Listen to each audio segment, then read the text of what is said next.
አምላክን ንገረን እንጂ ሳትነግረን ሰዓት እኮ አለቀ። እፎይ አምላኩን ሳያስተዋውቀን ሰዓቱ አለቀ። ሙሐመድና አይሻ ላይ ደንግጧል ይሄ ልጅ። ወይንም በቃ የሚያውቀው ይሄ ልጅ ስለ አይሻና ስለ ሙሐመድ ብቻ ነው ማለት ነው። ስለ አምላኩ አይገኝ። ለማንኛውም እያነሳ ይሄ በአንተ ዘንድ እንዴት ነው እያለ የሚጠይቀው ነገር አለ። ያንን እስኪ እናንሳለን። ይወቻል ምንድን ነው አንዴ አላህ ከሙስሊሞች ከቁርአን ውጭ ምናምን አይታወቅም የሚል ቃል መጀመሪያ ሲያነሳ ነበር። ይወታችኋል። እግዚአብሔር ከኢትዮጵያ ውጭ ይሄ ስም አይታወቅም ብትል የተሻለ ነበር። እፎይ የትኛውም ዓለም ላይ መስቀል አንጠልጥሎ እንደዚህ የዓለም ክርስቲያን ጋር ሄዳ አምላክ ማን ነው ብትላቸው ያንተን የአምላክን ስም አይነግሩም እኮ። ከኤርፖርት አያልፍም እግዚአብሔር የሚለው ስም ማለት ነው። አንተ ሌላ ዓለም ላይ ይታወቃል ካልክ ይህን በማስረጃ ታሳያለህ። አላህን ግን ሙስሊሞች ብቻ ናቸው ወይ የሚያውቁት አምላክነቱን? በቁርአን ላይ ብቻ ነው ወይ? ላ አይደለም። በምን ይታወቃል? በራሱ መጽሐፍ ላይ የአረብ ክርስቲያኖች አሁን ብሉይ ኪዳንና አዲስ ኪዳን ለናሙናነት ያክል ሙሴና ኢየሱስ አምላካቸውን አላህ ብለው እንደሚጠሩ በአረበኛ መጽሐፍ ቅዱስ ላይ ላሳየህ ነው በማስረጃ። አላህን የምናውቀው እኛ ብቻ አይደለንም። የራሱ የገዛ መጽሐፉን አያውቀውም ወይ? ላሳያችሁ። ኦሪት ዘፍጥረት ምዕራፍ 1 ቁጥር 1 ምን ይላል? የአምላክ ስም አላህ መሆኑን ሙስሊሞች ብቻ ሳንሆን የግብፅ ኦርቶዶክስ አባ ተክለ ሃይማኖት ዌብሳይት እንደውም ማመጣለህ ከዚህ ነው። አባ ተክለ ሃይማኖት ዌብሳይት አለ። ያውና እዚህ ጋር መውቂዕ አንባ ተክለ ይላል። መውቂዕ አንባ ተክለ ሃይማኖት የአባ ተክለ ሃይማኖት ዌብሳይት ማለት ነው። በኢትዮጵያ እንግዲህ ቅዱስ አባ ተክለ ሃይማኖት ብላችሁ በምትጠሩት በሱ የተሰየመ ነው። ኦሪት ዘፍጥረት ምዕራፍ 1 ቁጥር 1 አተክዊን ይላል። ስፍር ተክዊን ኦሪት ዘፍጥረት ማለት ነው። ይህን ተማር አረበኛ ማለት አትችል መሰለኝ።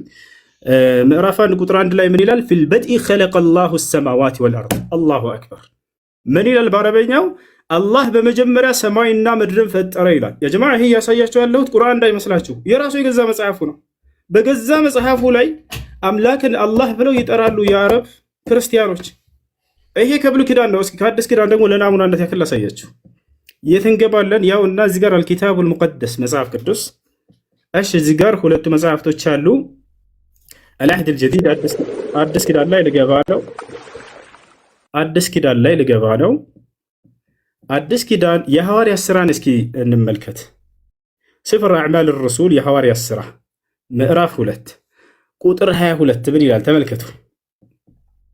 ቁጥር 22 ላይ በደንብ ተመልከቱ። أيها الرجال الإسرائيليون اسمعوا هذه الأقوال يسوع الناصري رجل قد تبرهن لكم من قبل الله بقوات وعجائب وآيات صنعها الله بيده ያው የአላህ ስም ምን ይላል? እናንተ የእስራኤል ልጆች ሆይ ይህን ንግግሬን ስሙ። እናንተ እንደምታውቁት የናዝሬቱ ኢየሱስ አምላክ አላህ በእርሱ በኩል ድንቅና ተአምራትን ያደረገለት ለእናንተ የተገለጠ ሰው ነበር ይላል። ያው አላህ የአረበኛው መጽሐፍ ቅዱስ ይሄ ቁርአን አይደለም። ይሄ ልጅ ምን አለ? የአረቦች ሙስሊሞች እንጂ በቃ አላህ የሚለው እዛ እንጂ አይታወቅም። ላይ የክርስቲያኖች ወገኖች የራሳቸው በአረብ ሀገር ላይ ይሄንን የአምላክ ስም እንደሆነ በደንብ ያውቃሉ። ይሄንን እወቅ፣ ተማር። ሌላኛው ነገር ምን እያነሳ ነበር? ሌላኛው እሺ፣ አሁን ሌላኛው ደግሞ የምጠይቀው ነቢያቶች አምላክ እግዚአብሔር እንደሆነ አስተምረዋል እያለ ነው። እስኪ ልክ እኔ የራሳችን መለኮታዊ መጽሐፍ ተብሎ የተገለጸውን ልንወያይ የተስማማንበትን ቁርአን ላይ ነቢያቶች አላህ አላህ አላህ ብለው እንደጠሩት አንተ ደግሞ የገዛ መጽሐፍህ ላይ በዕብራይስጥና በግሪክ አለለህ እዚያ ላይ አውጥተህ የአምላክ ስም ነቢያቶች እግዚአብሔር ነው ብለው የተናገሩበት አንድ ጥቅስ እንድታመጣ ፈልጋለሁ። ይወታል አይደል? ከቁርአን ላይስ አላህ ብለው እንደጠሩ ነቢያቶች ታሳያለሁ አንተ? አዎ በደንብ አሳያለሁ። ያው ማስረጃ ላውጣለህ። ለናሙናነት ያክል ማንን እናውጣ? ታላቁን ነቢይ አላህ ነቢዩ ኢየሱስን። ነቢዩ ዒሳ ምን አለ? ተመልከቱ። የማን ምዕራፍ ላይ እንሄዳለን? የማርያም ምዕራፍ፣ የእናቱ ምዕራፍ ላይ ጭራሽ እዚያው ላይ ነቢዩ ኢየሱስ ብሎ አስተማረ። ዒሳ ዓለይሂ ሰላም የእኔ አምላክ አላህ ነው እያለ ያስተምራል። ጌታዬና ጌታችሁን አላህን ተገዙ። የቱ ጋር ነው? ተመልከቱ። ያውና ቁጥር 36 ላይ ዒሳ አለ አላህማ ጌታዬ ጌታችሁ ነው እና ተገዙት፣ ይህ ቀጥተኛ መንገድ ነው አለ። ይህ ይበቃናል፣ ጊዜ ለመቆጠብ ሲባል።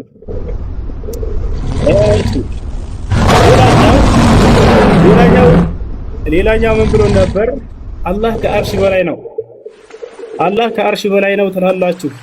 ለመሆኑ ከነቢያቶች አምላክ ከአርሽ በላይ እንደሆነ የተነገረበት ቦታ አለ ወይ? አዎ አለ። እግዚአብሔር በዙፋኑ ላይ ቁጭ ብሏል። እግዚአብሔር እግዚአብሔር በዙፋኑ ላይ ቁጭ ብሏል። ያውና ዙፋን ካላወቅ በአረበኛ አርሽ ማለት ነው። እሺ በአርሽ ላይ ስትል ነበር። አርሽ የአረበኛ ቃል ስለሆነ ነው። በአማርኛ ሲቀየር ዙፋን ነው። ያውና አምላክህ በዙፋን ላይ ደል ብሎ ተቀምጧል። መጽሐፈ ነገሥት ቀዳማዊ ምዕራፍ 22 ቁጥር 19 ሚልክያስም አለ እንግዲህ የእግዚአብሔርን ቃል ስማ፣ እግዚአብሔር በዙፋኑ ተቀምጦ ያሰላም። እግዚአብሔር በዙፋኑ ተቀምጦ ሌላን ጨምር። መጽሐፈ ዜና መዋዕል ካልዕ ምዕራፍ 18 ቁጥር 18 ሚክያስም አለ ይቅርታ እንግዲህ የእግዚአብሔርን ቃል ስሙ፣ እግዚአብሔር በዙፋኑ ተቀምጦ ያሰላም። ጨረስን ይሄን። ስለዚህ በዙፋኑ ላይ መቀመጥ የፍጡር ባህሪ ነው እያለ አላህ ፍጡር ነው። ስለዚህ አምላክህ መጀመሪያ ፍጡር መሆኑን አምነህ ነው ማለት ነው። አላህ ላይ እንደዛ እየተፈላሰፍክ ያለው። እንቀጥላለን። ሌላ ስለ አጋንንት በተመለከተ መጨረሻ ላይ በደንብ እንወያያታለን። ዛሬ አጋንንት ምን እንደሆነ በእስልምናና በክርስትና ሰፋ ያለ በእርሱ ላይ እናወራለን። እፎያ ሁላቸው የሚገነዘቡ ዘንድ እችን በደንብ አድርገህ ያዛት። ገብቶሃል አይደል? ስለ አጋንንት በደንብ አድርገን እናወራለን። ማን ነው በትክክል የገለጸው አጋንንትን? እስልምና ነው ወይንስ ክርስትና የሚለው ያዘው። እሺ አላህ ጣት አለው፣ ጣት ካለው ደግሞ ፍጡር ነው እያለን ነበር። ላ ያ አኺ እግዚአብሔር ጣት አለው። ያው ማስረጃ ያው ኦሪት ዘጸአት ምዕራፍ 8 ቁጥር 19 ጠንቋዮችን ፈርዖንን ይህስ የእግዚአብሔር ጣት ነው አሉት። እሺ ችግር የለውም ይሄ ጠንቋዮች ናቸው ያሉት እንለፈው። ሌላ ማናለ ግን ኢየሱስ ክርስቶስ እኔ ግን በእግዚአብሔር ጣት አጋንንትን የማወጣ ከሆንኩ አለ ኢየሱስ ክርስቶስ ያሰለው። ስለዚህ እግዚአብሔር ጣት አለው። ጣት ካለው አንድ ነገር ፍጡር ነው ማለት ነው እያለ የራሱን ፍልስፍና ይሰራል። ይሄ ልጅ ብዙ ጊዜ ላይቭ ላይ ተቀምጦ ይሄን ነበር የሚያደርገው። ዛሬ ተገኘህ አልሐምዱሊላህ። የሆነ ሐዲስ ያነሳና የራሱን ፍልስፍና ይሰራል። የሆነ ቁርአን ያነሳና የራሱን ፍልስፍና ይሰራል። በዚያ ከታች ያሉት ወገኖችን ያስቃል። በቃ እውነት ላይ ያሉ ያስመስላቸዋል። ገብታቸዋል። ያ ነው አሁን የራስን ፍልስፍና ከዚህ ይህን። ስለዚህ አላህ ጣት ስላለው ፍጡር ነው ያለ አንድ ሊቅ ልታመጣልህ ትችላለህ? ከሊቃውንቶቻችን ከሙፈሲሮቻችን ወፍከት አታመጣም። ነገር ግን አንተ አምላክ ጣት አለው ብለህ ካመንክ ይሄ የፍጡር መገለጫ ነው ካልክ አምላክ ፍጡር መሆኑን አምነህ ነው ማለት ነው የመጣኸው። ያው ኢየሱስ ክርስቶስ ራሱ እግዚአብሔር ጣት እንዳለው ተናግሯል ማለት ነው። እንቀጥላለን። እሺ ምን ብሎናል? አላህ ሰማይና ምድርን ከመፍጠሩ በፊት ቁርአን ይቀራ ነበር ብሎናል። ይሄ ልጅ ይገርመኛል። ለማንኛውም ማስረጃ ሲላሳየ ይሄ ضعيف ሐዲስ ነው። እሺ የነገሩህ ሰዎች ሸውደውሃል። ይሄ ضعيف ሐዲስ ነው። ላይቭ ላይ ሆነ እንደምታወራ አይደለም። ዛሬ ተይዛል። ያውና አላህ ሰማይና ምድርን ከመፍጠሩ በፊት ቁርአን ይቀራ ነበር እያሉ የሚነግሯቸው ያው ሐዲሱ ከነ ማስረጃው ላሳያችሁ።